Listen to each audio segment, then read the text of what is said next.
নমস্কার বন্ধুরা, এই মুহূর্তের জন্য অর্গানাইজার টিচার বা সংগঠক শিক্ষকদের সর্বোচ্চ ন্যায়ালয় সুপ্রিম কোর্টে একটি কেসের গুরুত্বপূর্ণ স্ট্যাটাস উঠে আসছে। সংগঠক শিক্ষকদের জন্য ভালো খবর, আপডেট সর্বোচ্চ ন্যায়ালয় সুপ্রিম কোর্টের অফিসিয়াল সাইট থেকে কিন্তু উঠে আসছে স্ট্যাটাস অনুযায়ী।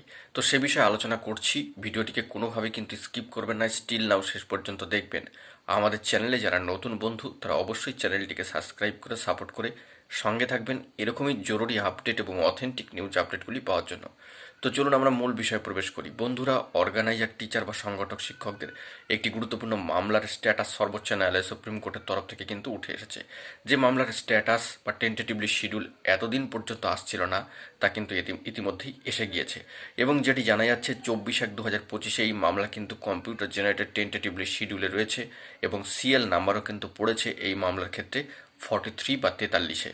অর্থাৎ সম্মানীয় দুই বিচক্ষণ বিচারপতিদ্বয়ের বেঞ্চে এই মামলা রয়েছে এবং মামলার সিএল নাম্বার বা সিরিয়াল নাম্বার কিন্তু 43 বা 43 এবং 24/1/2025 জন্য টেন্টেটিভলি কম্পিউটার জেনারেটেড শিডিউলে এই মামলা কিন্তু এসেছে। এবং এই মামলার ক্ষেত্রে যদি পরবর্তী কোনো স্ট্যাটাস উঠে আসে, কোনো গুরুত্বপূর্ণ আপডেট উঠে আসে, কোনো জাজমেন্ট বা অর্ডার কপি উঠে আসে, সবটাই তুলে ধরবো। তবে যেটুকু স্ট্যাটাস উঠে আসলো, একটা ভালো খবর অর্গানাইজার টিচার বা সংগঠক শিক্ষকদেরকে এই মামলা রিলেটেড বিষয়কে কেন্দ্র করে সর্বোচ্চ ন্যায়ালয়ের সুপ্রিম কোর্টে সেটাই কিন্তু তুলে ধরলাম। তো এখন এই অবধি। ভালো থাকবেন এবং জরুরি অথেন্টিক এইরকমই নিউজ আপডেটগুলি পাওয়ার জন্য আমাদের চ্যানেলে চোখ রাখবেন, সাবস্ক্রাইব করে সঙ্গে থাকবেন। ধন্যবাদ।